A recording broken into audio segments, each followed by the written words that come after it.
Sing! Call me snow miser. Whatever I touch turns to snow in my clutch. Come on, sing! Welcome back, nerds. Fino here with a guide for Summer Skadi. She's a limited 5-star ruler introduced in Arctic Summer World, and she's a godsend for enthusiasts of the quick card type, which has been coasting off the power of some more recent, strong attackers, but a bit lethargic otherwise. Let's find out why. Skadi's first skill is Primordial Rune, Midsummer. This is a targeted 3-turn quick buff, but unlike with caster Skadi, this comes with buster crit damage. It's a significant divergence point right off the bat. If you remember our talk on Mighty Chains, buster cards are ideal for cashing out crit stars, which quick cards are obviously great at generating. And Skadi augmented quick attackers often hit the star cap, so you can expect a steady supply barring some especially bad card RNG. But Skadi's got a solution for that too. Midsummer Frozen Tree grants 3-turn buffs to party attack, quick, buster, and stars per turn. Beginning with that last part, imagine a situation where you're running a single target attacker. You brutalize the boss and generate a shitload of stars, but you don't loop. In the next turn you draw a bunch of Skadi cards. Those stars are largely wasted, and they won't carry over into turn 3. Well, having star income is a hedge against that sort of situation. The other 3 effects are straightforward, but notable nevertheless. One of caster Skadi's big weaknesses is that because she relies on a defense reduction effect, she can only influence the attack part of the damage formula for a single wave. This forces you to pick and choose, and was a double blow for any servant that didn't inherently have attack buffs. Ruler Skadi fixes that. The quick and buster effects are her doing an Osakabe Hime impression. Not only do you have some meat to add to those buster crits, but that quick buff brings Ruler Skadi's total above caster Skadi's. The power creep is real on this one. All we need now is a bit of charge. That brings us to Fanciful Summer Nights. This is a targeted 50% battery that also grants a single turn of buster star absorption at a massive magnitude. Helps you wrangle those pesky berserkers. It also dumps out 15 stars. Yet another major upgrade over the old Skadi. You might not think the star dump is very impactful in an archetype where stars are grains of sand, but that situation only holds after your first turn.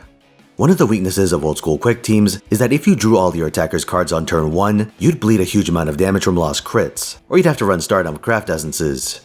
Well, a star dump skill not only gives you legs on turn 1, but it also frees up Skadi's craft essence slot for greater things. Poster girl, anyone? I will give one caveat about that. Summer Skadi's ruler class means that she takes half damage from 6 out of 7 standard classes.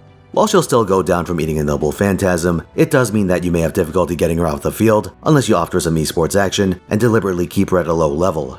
So while you can potentially get multiple turns of taunt action from Guda Poster Girl, Skadi could feasibly endure for the whole duration. Conversely, if all your swaps are deliberate, Skadi has a low risk of getting sniped off the field prematurely, which can make your run more stable. At this point, you might be expecting Summer Skadi to have some sort of super evade to power creep Gate of Sky. But here's where she throws a curveball. Gate of Aegir is an AoE quick attack that reduces enemy charge bars by 1. Its overcharge is anti-lawful damage. But there's also a component where she gains NP damage on waterside battlefields. That's right, Summer Skadi has an attacker's noble Phantasm. Looks like she took a page out of Koyanskaya's book on this one. If you're hellbent, or if you rolled 7 copies while trying to get Summer Woo, you can actually use her to farm. My preferred way of doing this is to run her with my own caster Skadi and a borrowed Ruler Skadi, then equip her with a 50% CE like Traces of Christmas's Past, Holy Night's Supper, or something along those lines. Depending on what you're fighting, an Oberon swap in Black Grail might also be on the table. Oh, I'll also note that Skadi has an anti-caster append skill, which may be enticing if you plan to go this route. In her role as an attacker, Ruler Skadi is comparable to Karen, and the two have similar starting points for their noble Phantasm damage. I will note, however, that it's easier to stack Karen's debuff boost with her anti-chaotic condition than it is to get Skadi fighting a lawful enemy by the shore. Black Grail activates masochism, but it doesn't bring you any closer to the sea. Unless of course you're looking for a sea of Grail mud. I wouldn't call Skadi an exceptional attacker, but the option is there if you want to use it. Her dual role and anti-lawful effect suggest the possibility of her being useful in 90++ content, but I'll need to do a fair bit more testing on that front before I can give you anything definitive. Having your buffer clear wave is something we occasionally see with hulked up Oberons, but he has spread charge and pretender class advantage, which Skadi doesn't. For anyone that doesn't have multiple copies, Gate of Aegir is going to be even less useful than Gate of Sky. For all its faults, the latter is a defensive option of last resort, and its insta-kill immunity has been relevant for fights like the first Asan and Mephistopheles exhibition quests. Ruler Skadi has no protection beyond her class, which means your main attacker is shit out of luck if they don't have their own insurance. With all this taken into account, I can say that Ruler Skadi is a generally, but not universally power-crept version of her caster's self. In the context of 3-turn farming, she's always the better option, and you'll want to run her with another copy of herself to give your attacker some extra punch. That said, most servants won't see a huge change in how they loop. Summer Skadi is better, but not to such an extent that Lakshmi Bai can run around blowing people away with Black Grail. You're often still hamstrung by the very half-measure style of refund that quick servants have to contend with. If you want to escape the inertia of Kaleidoscope, there's a good chance you still need a third charger. One major difference now, however, is that the third charger can also be Skadi. Ladies and gentlemen, welcome to the Triple Skadi system. Your old caster Skadi isn't stuck in the second archive gathering dust and eating shaved ice. No, she's also your backup plan. Depending on your setup, you can even swap her in on turn 1 to ensure that your main attacker has all 3 quick buffs right off the bat. Again, because of the mechanisms of quick looping, this won't always be an improvement over an Oberon swap, but this extra bit does push some servants over the edge. You may recall we've already had a few quick servants that could already operate with 50% craft essences like Summer Okita Altar, Charlemagne, and Daikokuden. Well, they can now harbor ambitions of running Black Grail. It's a little finicky, and odds are the first wave will need to be small fry enemies for you to get enough overkill charge, but it is possible. Earlier I mentioned that a support Skadi is free to pick her own CE, but there's not much that stands out as a huge slam dunk pick on her. For instance, 2030 is unnecessary due to her inherent star production. While you could run a strategic pick like Chaldea Lunchtime to farm some bond, tighter run fights may benefit from her bond craft essence. This grants buster crit damage to your frontline. You might be thinking, it's just quick, who cares? You've already tapped into something else. Maybe you're reading up on the shockwaves caused by JP's disastrous append skill announcement. Topic for another day. But as bad of a reputation as quick teams have, you never know how the meta might shift down the road. Collecting powerful supports keeps your options open. Moreover, even if the card type itself lacks the coherent identity that Arts and Buster have, individual quick attackers have stood the test of time. For instance, Mysterious Heroine Exalter can stare down any good aligned saber and erase them from the battlefield.